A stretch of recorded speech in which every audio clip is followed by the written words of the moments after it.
Student, इस video में हम 2018 के इलेक्ट्रिकल सर्किट नेटवर्क का ऑब्जेक्टिव करेंगे। तो आइए बिना देर किए हम स्टार्ट करते हैं। पहला क्वेश्चन कह रहा है two wire A and B have the same cross section. जैसे दो वायर है ए और बी दो सेम क्रॉस सेक्शन है ए और बी। समझ में आया? कर are made of same material भी सेम है, मैंने इसका भी रो सेम है। इसका भी क्रॉस सेक्शनल एरिया ए, इसका भी क्रॉस सेक्शनल एरिया ए है। इसका लेंथ एल ए मान लेते हैं, इसका लेंथ एल बी मान लेते हैं। समझ में आया? करा आर ए दिया हुआ है 600 ओम, ये 600 ओम दे दिया हुआ है मुन्ना, और आर बी दे दिया हुआ है 100 ओम, मैंने ये 100 ओम दे दिया है बाबू।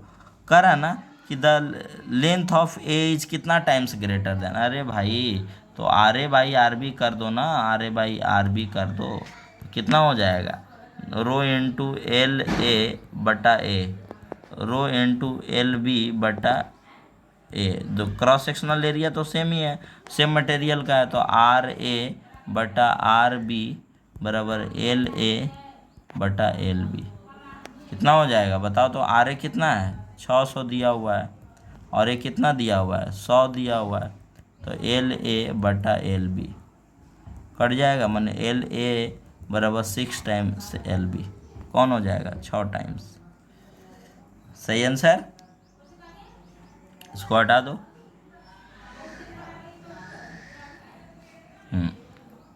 चलो नेक्स्ट देखो बाबू, कह रहा है constant voltage source is active और हाँ जैसे वोल्टेज सोर्स है ना तो ये प्लस माइनस, तो देखो तो करंट हमेशा इधर से ही जा सकता है और इधर से आ सकता है। ये नहीं कि करंट आपका नेगेटिव से पॉजिटिव में घुसेगा, ऐसा संभव नहीं है। तो ये आपका एक्टिव तो होता है लेकिन आपका यूनिलैटरल होता है। कौन हो जाएगा? Active and unilateral. फिर कह रहा है close path made by several branches of network is known as. जैसे किसी नेटवर्क का सेवरल ब्रांच है, जैसे ए हो गया, ये हो गया ए, इसको लूप बोलेंगे। क्या बोलेंगे? लूप बोलेंगे। लेकिन सर्किट होने के लिए तो क्लोज होना चाहिए, साथ ही साथ आपका सोर्स ऑफ एनर्जी भी प्रेजेंट होनी चाहिए, माने करंट सोर्स या वोल्टेज सोर्स प्रेजेंट हो सकता है। लेकिन यहाँ सिर्फ नेटवर्क की बात की जा रही है। Close path made by several branches of network is known as loop. क्या हो जाएगा? सही आंसर लूप हो जाएगा। Which bulb will have minimum resistance. जैसे एक चीज़ आप ध्यान देना बाबू, which bulb will have minimum resistance. एक चीज़ ध्यान दो, हमने कभी बता रखा है कि आपका बता रखा है पावर रेटिंग ऑफ बल्ब बराबर वी रेटिंग का स्क्वायर बटा आर। तो जिसका पावर रेटिंग ज़्यादा होगा उसका रेजिस्टेंस कम होगा। कर विच बल्ब हैव मिनिमम रेजिस्टेंस। देखो पावर रेटिंग किसका 60 वाट 60 वाट 100 वाट 110 वाट। देखो ध्यान से सुनो, 100 वाट 110, अब power rating is inversely proportional to R. जिसका आर आपका क्या होगा, ज़्यादा होगा, पावर रेटिंग का आपका पावर रेटिंग कम होगा। जिसका पावर रेटिंग ज़्यादा होगा आर कम होगा, तो पावर रेटिंग किसका ज़्यादा है? इसका सही है। तो सही आंसर कौन हो जाएगा? ये करा है circuit of zero lagging power factor. Lagging zero lagging power factor क्या होता है? इंडक्टिव सर्किट में होता है। क्या होता है? इंडक्टिव सर्किट में होता है। समझ आया? इंडक्टिव सर्किट में होता है। जीरो लैगिंग पावर फैक्टर जो होता है आपका इंडक्टिव सर्किट में होता है। समझ में आया? करा maximum power is transfer when load resistance is equal to source resistance. हाँ, जब आर एल आर इन के बराबर हो जाता है तभी ना मैक्सिमम पावर ट्रांसफ़र होता है। सही आंसर ए हो जाएगा। Kirchhoff's law is applicable to both AC and DC circuit हो जाएगा, इस सब में यूज होता है both AC and DC. Thevenin's theorem is applied to. Thevenin's theorem किस में अप्लाइड होता है? देखो थेवेनिन्स थ्योरम आपका अप्लाइड होता है passive linear network, active linear network में। सही आंसर कौन हो जाएगा? एक्टिव लीनियर नेटवर्क अभी बताए हैं just. Current delta network each element has R, the value of each element in equivalent star network अभी ना बताए हैं। आर स्टार बराबर हमने बताया आर डेल्टा बटा 3। कौन हो जाएगा? सही आंसर ये हो जाएगा। करा the value of form factor for a pure sine wave. Pure sine wave के लिए फॉर्म फैक्टर कितना हो जाएगा? 1.11। सही आंसर डी हो जाएगा। करा Norton's theorem reduces to terminal network to. Norton's theorem कैसे रिड्यूस करते हैं? एक आपका equivalent current source in parallel with internal resistance. क्या हो जाएगा? कांस्टेंट वोल्टेज सोर्स, नहीं constant voltage, constant current source and impedance in parallel, यही सही हो जाएगा। फिर कह रहा है next, 12 number, a three phase 4 wire system supply to a balance star connected load. अरे भाई थ्री फेज 4 वायर है, बैलेंस स्टार कनेक्टेड है, देखो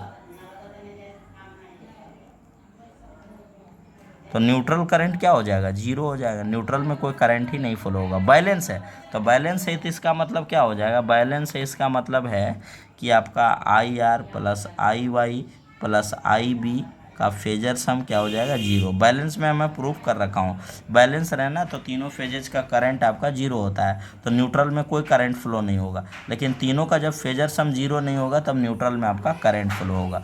तो करेक्ट आंसर कौन हो जाएगा आपका,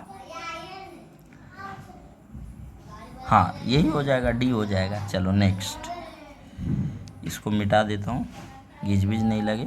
फिर कह रहा है phase angle of A series RLC circuit is leading. Leading कब होगा, हम जानते हैं कि हमने फाइव बराबर बता रखा है, फाइव सॉरी एगो और भूल गए, कह रहा है ना phase sequence R Y B denotes, R Y B denotes कर रहा है, इसका मतलब है ना कि आर है, वाई है, ये बी है।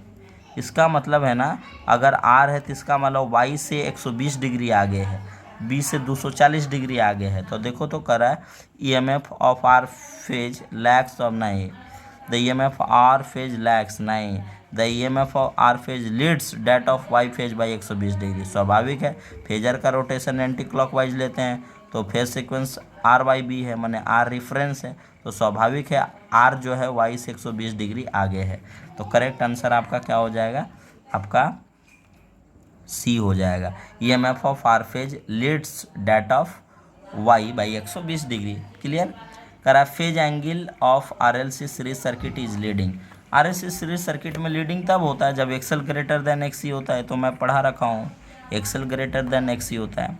करा if in a circuit the voltage is reduce to half, voltage को आधा कर दिया हुआ है, मैंने वी बटा आई को हम आर बोलते हैं, तो वोल्टेज को आधा कर दिया मैंने वी बटा टू, और आई कितना है देखो करा है the resistance between any two terminal will be sorry करा है in a circuit voltage source is reduce to half and resistance is doubled, resistance double कर दिया गया। चलो एक मिनट मुन्ना, देखो आपका आई बराबर क्या होता है, वी बटा आर, समझ में आया। तो अब देखो तो वोल्टेज आधा कर दिया मैंने वी बटा टू, आर डबल कर दिया मैंने टू, मैंने कि नहीं वी बटा फोर आर, और वी बटा आर को क्या बोलते हैं आई बटा फोर, मैंने करंट अब क्या हो जाएगा 1/4 हो जाएगा। तो ये कह रहा है कि in a series circuit voltage is reduce to half, resistance is doubled, the value of current will be, current आपका कितना हो जाएगा 1/4 हो जाएगा, 1/4 मैंने 1/4, तो देखो ना ये 1/4 हुआ ना। मिटा देते हैं इसको। चलो करा three resistor each of R ohm are connected to form a triangle. ओहो कितना अच्छा क्वेश्चन पूछा भाई मेरे, यानी टू टर्मिनल ए आर ये दोनों सीरीज में ही पैरेलल में हो जाएगा, माने कितना हो जाएगा 2R पैरेलल R, माने कितना हो जाएगा 2R गुने R बटा 3R, R से R कैंसिल, माने 2/3R, 2/3R कहीं है, हाँ है कि क्लियर, समझे। तो इस तरह देखो, इस तरह का तो मैं न्यूमेरिकल में भी बता रखा हूँ कि ये दोनों अगर ये इस तरह रहे ना ट्रायंगल फॉर्म में, अगर किसी दो टर्मिनल के बीच पूछे तो ये दोनों सीरीज में हो जाएगा, ये पैरेलल में हो जाएगा। ये दोनों टर्मिनल के बीच पूछेगा तो ये दोनों सीरीज में पैरेलल में हो जाएगा, ये दोनों के बीच पूछेगा तो ये दोनों सीरीज में हो जाएगा, पैरेलल में हो जाएगा। तो इसी तरह आप निकाल सकते हो। चलो नेक्स्ट कर रहा है alternating current of frequency 50 hertz and maximum of 200 ampere. Maximum current 200 ampere दिया हुआ है और फ्रीक्वेंसी 50 हर्ट्ज दिया हुआ है। तो देखो यहाँ से तुम क्या कर सकते हो, यहाँ से तुम कर क्या सकते हो, हम जानते हैं आई बराबर क्या होता है, I max sine omega T होता है ना, मैंने आई कितना है 200 साइन ओमेगा मैंने 2πf इंटू टी, मैंने कितना हो जाएगा 200 साइन 2 गुने 3.14 गुने 50 इंटू टी, ये क्या हो जाएगा 50 दूना 100, एक कट जाएगा ना ये दोनों, 50 दूना 100 करोगे तो कितना हो जाएगा 200 साइन 314t, यही हो जाएगा।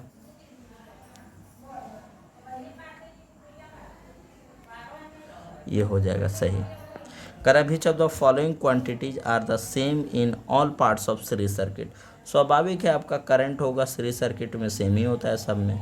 Current series RC circuit the current क्या होगा, करंट आपका लीड करता है, और कितना से लीड कर रहे हैं तो कुछ एग्जैक्ट है नहीं, तो क्या हो जाएगा, लीड्स बिटवीन 0 एंड 90 डिग्री, यही सही हो जाएगा। तो इस तरह से आपका क्या हो गया, ऑब्जेक्टिव कंप्लीट हो गया 2018 का भी। और भी मैं ऑब्जेक्टिव आप लोग को भेज दिया करूँगा। इस वीडियो में इतना ही, धन्यवाद।